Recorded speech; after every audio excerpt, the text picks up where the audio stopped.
আমি আওয়ামী লীগের জন্য একটি লাল বার্তা নিয়ে এসেছি। আশা করি আপনারা আমার এই বক্তব্যটা গুরুত্ব সহকারে শুনবেন। সেটা যে আমরা নিশ্চয়ই আর কোনো 15 আগস্ট দেখতে চাই না, এবং এমন কোনো পরিস্থিতি আমরা আর চাই না এই দেশে হোক যেখানে লক্ষ লক্ষ আওয়ামী নেতা কর্মীদের জীবন হুমকির মুখে পড়তে পারে। নিশ্চয়ই আমেরিকার প্রেসিডেন্টের মান সম্মান আমাদের প্রাইম মিনিস্টারের মান সম্মানের চাইতে কম নয়। তাহলে পরে কেন ডিজিটাল নিরাপত্তা আইন? আজকে শেখ হাসিনার মান সম্মান রক্ষা করার জন্য একটা বোরখা বানানো হয়েছে। এই বোরখার নাম হচ্ছে যে ডিজিটাল নিরাপত্তা আইন। তার মান সম্মান এত বেশি হয়ে গেল।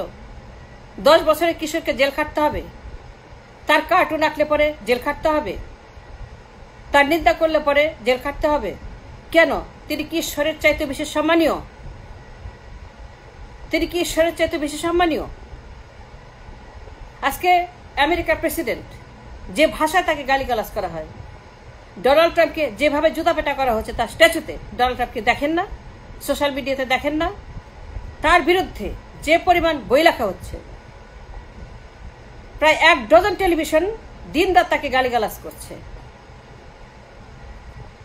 আদালতে একটার পর একটা তার বিরুদ্ধে রায় দেওয়া হচ্ছে।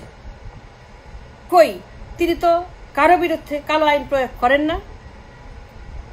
আজকে ডেমোক্রেটিক পার্টি জর্জ ফ্লয়েডের হত্যাকাণ্ডকে কেন্দ্র করে এই দেশে একটা গৃহযুদ্ধ বাঁধিয়ে ফেলেছে তাকে ক্ষমতা থেকে সরানোর জন্য। কিন্তু সেজন্য ডোনাল্ড ট্রাম্প তো র্যাব, পুলিশ, আর্মি এগুলাকে নামিয়ে দেননি। মানুষ যে রাইট করছে, ডোনাল্ড ট্রাম্পকে আনসিট করার জন্য ডেমোক্রেটিক পার্টি একটা পলিটিক্যাল অপরচুনিটি তৈরি করেছে। কিন্তু ডোনাল্ড ট্রাম্প তো তাদের বিরুদ্ধে গিয়ে কোনো র্যাব, পুলিশ, আর্মি নামাননি তাদেরকে পিটানোর জন্য, ক্রস ফায়ার করার জন্য। তাহলে শেখ হাসিনার মান সম্মান এত গুরুত্বপূর্ণ হয়ে গেল কেন? আমি জানতে চাই। ইতিহাস থেকে কোনো শিক্ষায় শেখ হাসিনা নেননি, কখনোই নেননি। এই যে পার্লামেন্ট একটা আছে, এই পার্লামেন্টে জাসদ নামের যে একটা মিলিটারি দল রয়েছে, যে দলটি তার পিতার হত্যাকাণ্ডের সঙ্গে জড়িত, এই দলের কয়েকজন গণবাহিনীর কমান্ডার শেখ হাসিনা পার্লামেন্টে। এই যে কালো আইন, এটা কি শুধুই কালো আইন নাকি এর ভেতর অন্য কিছু রয়েছে? কারণ তিনি তো বাংকারে থাকেন, সেখানে প্রায় 15-20 হাজার দেশি বিদেশি গোয়েন্দা তাকে পাহারা দিচ্ছে। পুরো দেশটা এখন ক্যান্টনমেন্ট। তাকে তো হত্যা করার মতো সাহস তো কারোই নাই। এই ধরনের কোনো শক্তি কিন্তু আমাদের দেশে আর নাই। সুতরাং কেন তাহলে তিনি ডিজিটাল আইনটা এখানে রেখেছেন? I don't understand this. আমি জানতে চাই যে শেখ হাসিনা যে আইনটা বানিয়েছেন এটা কার জন্য? এটা কি তার জন্য নাকি অন্য কোনো কারণে? তিনি কাকে ভয় পাচ্ছেন? 15 আগস্টকে ভয় পাচ্ছেন নাকি 15 আগস্টের প্রেক্ষাপট তিনি তৈরি করেছেন বলে ভয় পাচ্ছেন? তার পিতার আমলে যেটা তিনি করেছিলেন, মানে জাসদের কথা বলছি, জাসদ একটা বিউটিফুল একটা পলিটিক্যাল পজিশন পার্টি ছিল। এই জাসদ কেন মিলিটেন্ট হয়ে গেল? তাদেরকে মিলিটেন্ট বানিয়েছে কে? তাদেরকে আন্ডারগ্রাউন্ডে পাঠিয়েছে কে? শেখ মুজিবুর রহমান। তিনি এমন একটা নৈরাজ্যকর পরিস্থিতি সৃষ্টি করেছিলেন, তিনি সমস্ত দল বিলুপ্ত করে সেখানে বাকশাল কায়েম করলেন। তিনি কাউকে সহ্য করতে পারেন না। জাসদ নির্বাচন করে 73-তে 5-6টা সিট পেয়েছিল, সেটাও তিনি বিলুপ্ত করে দিলেন। কাউকে রাজনীতি করতে দিবেন না, একাই রাজনীতি করবেন, তার কোনো বিকল্প থাকবে না, তিনি একাই ঈশ্বর। জাসদ কিন্তু এটাকে গ্রহণ করেনি। জাসদ কিন্তু শেখ মুজিবকে প্রত্যাখ্যান করেছিল। জাসদ কিন্তু বাকশালকে প্রত্যাখ্যান করেছিল। করে তারা সশস্ত্র হয়ে গেল, আন্ডারগ্রাউন্ডে চলে গেল, মিলিটেন্ট হয়ে গেল, গণবাহিনী বানালো, বিপ্লবী সৈনিক সংস্থা বানালো, সর্বহারা তৈরি করলো, শেখ মুজিবুরকে হত্যার জন্য সুযোগ খুঁজতে থাকলো। এই যে শেখ মুজিবুর রহমান জাসদের সঙ্গে একটা বেইমানি করলেন, জাসদ কিন্তু কখনোই তাকে ক্ষমা করেনি। ফলে একটার পর একটা কু, একটার পর একটা কু, একটার পর একটা কু। 15 আগস্টের পরে 3রা নভেম্বর, 7ই নভেম্বর, এই যে পাওয়ার স্ট্রাগল, বীর বিক্রম, বীর উত্তম, এদের মধ্যে যে পাওয়ার স্ট্রাগল, এ তাকে হত্যা করতে চায়, ও তাকে হত্যা করতে চায়, সবাই শেখ মুজিবুর রহমানের সিটটা দখল করতে চায়। এটা কেন হয়েছে? For the political vacuum. এখানে যে একটা শূন্যতা তৈরি হয়েছে, শেখ মুজিবুর রহমান তার কোনো বিকল্প রাখেন নাই। ফলে এই শূন্যস্থান পূরণ করার জন্য চারিদিক থেকে মিলিটারিটা ধেয়ে আসলো। এই যে মিলিটারি তৈরি হলো আমাদের রাজনীতিতে, আমাদের রাজনীতিতে সন্ত্রাসবাদের জন্ম হলো, এটার জন্য দায়ী শেখ মুজিবুর রহমান। তিনি কোনো পলিটিক্যাল অপোজিশন রাখেন নাই। এটা বিরাট একটা কালো গর্ত করে দিয়ে গেছেন, যেখানে মিলিটেন্সি তারা সেখানে অস্ত্র হাতে একজন একজনকে হত্যা করে ক্ষমতা দখল করতে চায়।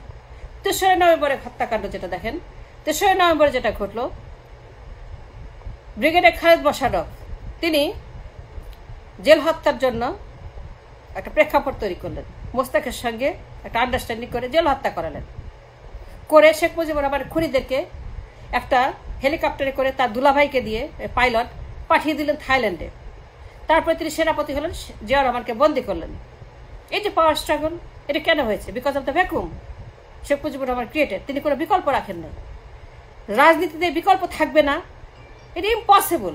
থাকলে পরে বারবার 15ই আগস্ট হবে। আপনি যতবার রাজনীতিতে আপনার ভ্যাকুম সৃষ্টি করবেন ততবার 15ই আগস্ট হবে, এবং সেই ভ্যাকেন্সি ফিল আপ করার জন্য মিলিটেন্ট মানে কি তৈরি থাকবে। 7ই নভেম্বরের ঘটনা, তাহের গং তারা খালেদ মোশাররফকে হত্যা করলো, হুদা হায়দারকে হত্যা করলো, বীর বিক্রম বীরুত্তম, এদের মধ্যে পাওয়ার স্ট্রাগল করে ক্ষমতা দখল করার জন্য। এখন একবার চিন্তা করে দেখেন, তাহের গং যদি ক্ষমতা দখল করতে পারতো, তাহের গং যারা শেখ মুজিবুরকে হত্যা করার জন্য এবং তার দলকে ঘৃণা করতো, তার দলের লোকজনকে ঘৃণা করতো, শেখ মুজিবুর রহমানের লাশ বঙ্গোপসাগরে ফেলে দিতে বলছে কোনো মাজার হবে না, বঙ্গোপসাগরে তোরা দিয়ে আয়। সেই তাহের গং যদি ক্ষমতা দখল করতে পারতো, তাইলে পরে একজন আওয়ামী লীগও জীবিত থাকতো না, একজন আওয়ামী লীগও জীবিত থাকতো, সবাইকে একেবারে মেরে ফেলতো। আওয়ামী লীগের কোনো নামগন্ধ বাংলার মাটিতে তাহের যদি ক্ষমতা দখল করতে পারত। এই তাহেরকে শেষ পর্যন্ত জিয়াউর রহমান ফাঁসি দিয়েছে, কারণ প্রায় প্রত্যেকদিন রাতে সে কুয়ের ষড়যন্ত্র করত, প্রায় প্রত্যেকদিন রাতেই। ফাঁসি না দিলে পরে এই 3রা নভেম্বর 7ই নভেম্বর চলতই। এই যে তাহের মিলিটেন্ট হলো, এই জন্য দায়ী কি তাহের? এই জন্য দায়ী হচ্ছে পলিটিক্যাল ভ্যাকুম, যেটা শেখ মুজিবুর রহমান সৃষ্টি করেছিলেন। তা না হলে পরে তাহের কিন্তু একজন বড় বিরোধী দলের নেতা হতে পারতেন। এরা কখনই আন্ডারগ্রাউন্ডে যেতেন না, সশস্ত্র হতেন না। সিরাজ শিকদার, তাহের কিংবা অন্যান্য যারা, জিয়াউদ্দিন, এই যে আন্ডারগ্রাউন্ডে তারা চলে গেল, এটা তো দায়ী কি? এটা দায়ী শেখ মুজিবুর রহমান। এখন আসেন বর্তমান পরিস্থিতিতে, শেখ হাসিনা কিন্তু ইতিহাসে কোনো শিক্ষায় না। এই যে তিনি একটা বিরাট একটা শূন্যতা সৃষ্টি করেছেন, সবগুলো বিরোধী দলকে মেরে ফেলেছেন, যারাই কিনা এই দেশের চেন অফ কমান্ড রক্ষা করবে। মানে জিয়াউর রহমান যদি না থাকতো, তাহলে পরে তখন যে কি হতো চিন্তাই করা যায় না। জিয়াউর রহমান ছিলেন, সেই জন্য তাহের গং তারা কিন্তু ক্ষমতা দখল করতে পারে নাই। মানুষ জিয়াউর রহমানকে বলেছে চেন অফ কমান্ড রেস্টোর করতে, তার প্রতি আস্থা ছিল, তাহেরের প্রতি কোনো আস্থা ছিল না। কারণ মানুষ জানতো তাহের হচ্ছে একটা মিলিটেন্ট, জিয়াউর রহমান একজন আর্মি পার্সন, ডিসিপ্লিন পার্সন, মানুষ তাকে বিশ্বাস করেছে। কিন্তু এখন যেটা হবে, এখন থেকে 20 বছর পরের কথা চিন্তা করেন। শেখ হাসিনা যখন প্রাকৃতিক উপায়ে চলে যাবেন, তিনি যখন প্রাকৃতিক উপায়ে চলে যাবেন, তখন এই দেশে যে ভ্যাকুয়ামটা সৃষ্টি হবে, অর্থাৎ বিএনপি জামায়াতের সঙ্গে যে আচরণটা করছে শেখ হাসিনা, তার বাবা কিন্তু জাসদের সঙ্গে ঠিক সেই আচরণটাই করেছিল। আমি কি বোঝাতে পেরেছি? শেখ মুজিবুর রহমান জাসদকে মিলিটেন্ট বানিয়েছিলেন, এবং জাসদের সঙ্গে যোগ হয়েছিল অন্যান্য পার্টি, যারা প্রায় প্রত্যেক দিনেই কু করত, এবং 40-50 হাজার যে খুন হলো তখন, এটার জন্য দায়ী শেখ মুজিবুর রহমানের পলিটিক্যাল যে ভ্যাকুয়াম। এবং তিনি জীবিত অবস্থায় জাসদকে রাজনীতি করতে দেন নাই, জাসদকে বাতিল করে দিয়েছিলেন, সহ্য করতে পারেন নাই। একটা মাত্র ছোট্ট বিরোধী দল শেখ হাসিনা যেটা করেছে, আজকে বিএনপি এবং জামায়াতকে ছোট করতে করতে করতে করতে করতে করতে শূন্য বানিয়ে ফেলেছে। তো শেখ হাসিনা কিছু হলে পরে চেন অফ কমান্ড রেস্টোর করবে কে? আমি করব, আপনি করবেন?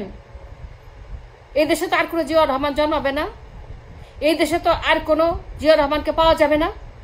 তিনি তো শেষ সম্ভাবনা একেবারে অঙ্কুরে বিনাশ করে দিয়েছেন।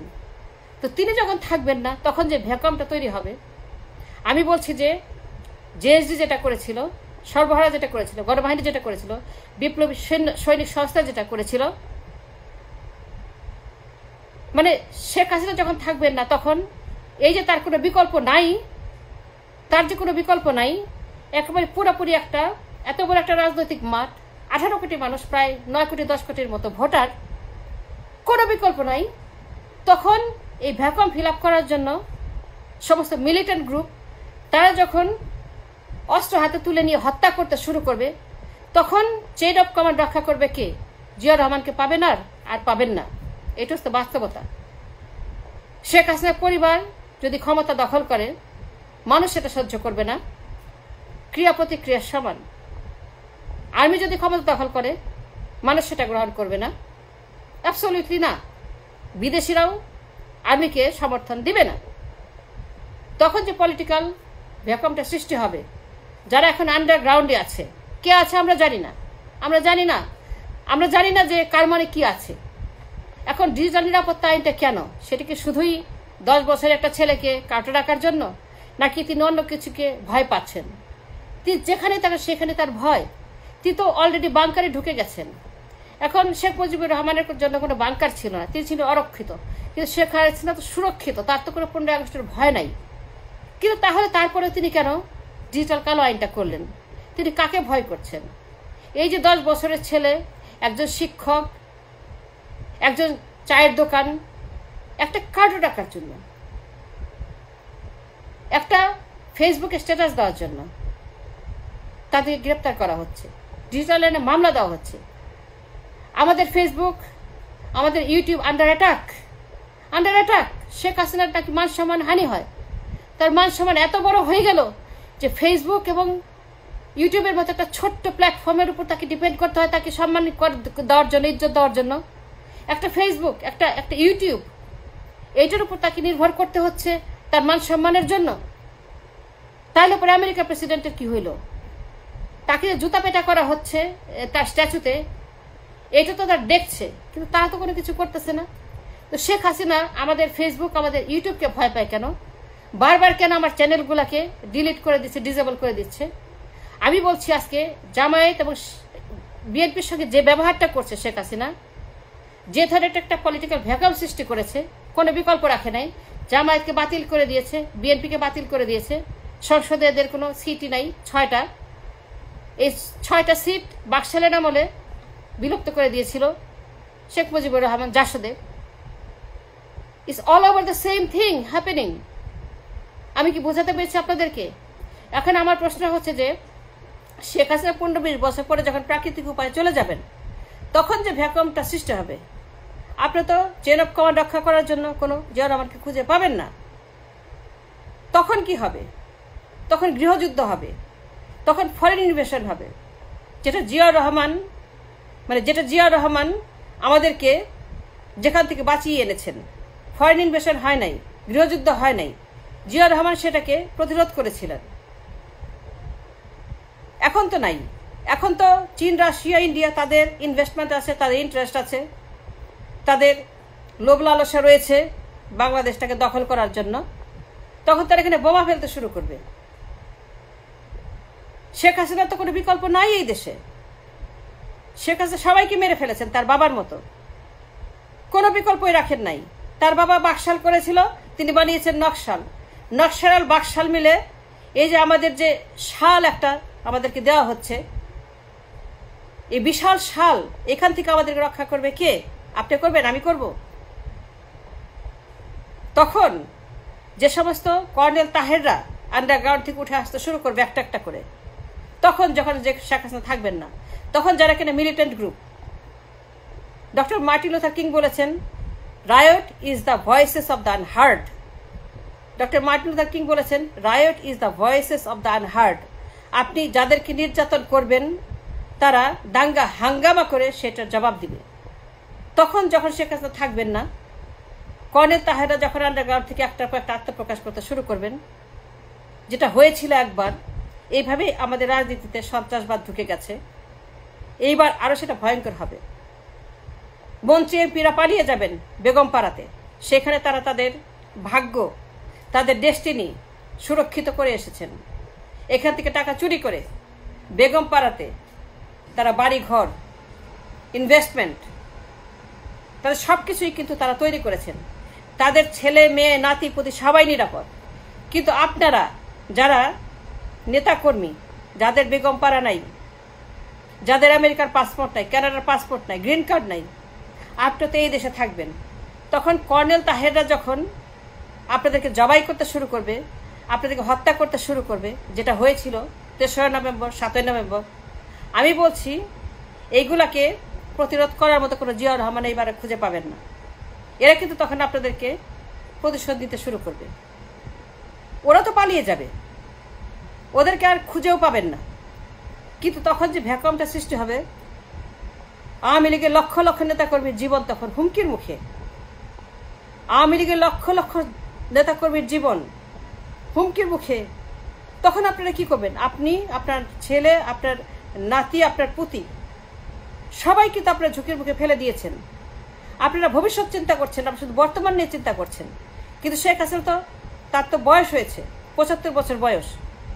না হয় তিনি আরো 20 বছর বাঁচবেন, কিন্তু 20 বছর পরে আপনার ছেলের বয়স হবে 60 বছর, আপনার নাতির বয়স হবে 35 বছর, আপনার পুতির বয়স হবে 6 বছর। সবাইকে কিন্তু অ্যাটাক করবে। তখন আপনি কি করবেন? চিন্তা করে দেখেছেন একবার? চিন্তা করে দেখেন, যে সঙ্গে যে ব্যবহার করেছিল শেখ মুজিবুর রহমান, বাকশাল বানিয়ে নিজেকে যেরকম ঈশ্বর বানিয়েছিল, তার বিকল্প কেউই নাই। ঠিক একই অবস্থা বর্তমানে কিন্তু চলছে জামায়াত শিবিরের বিরুদ্ধে। শেখ হাসিনা তার কোনো বিকল্প তৈরি করেন নাই। তিনি মনে করেন যে তিনি কিয়ামত পর্যন্ত বাঁচবেন, কিয়ামত পর্যন্ত বাঁচবেন না। আমি আপনাদেরকে একটা কথা বলি আজকে।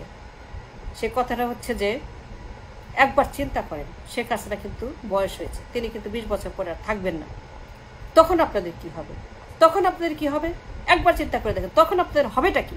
আমি তো আপনাদের চিন্তায় এখনই পাগল হয়ে যাচ্ছি যে এই দেশে কি পরিমাণ রক্তবন্যা যে হবে। ইতিহাস থেকে শিক্ষা নেন। শেখ হাসিনা শিক্ষা নেয় নাই, ডাজেন্ট ম্যাটার। আপনারা শিক্ষা নেন, আপনার ইতিহাস পড়েন। আমি যে কথাগুলো বললাম, জাসদের কথা, একটু চিন্তা করে দেখেন এটা সত্য নাকি মিথ্যা।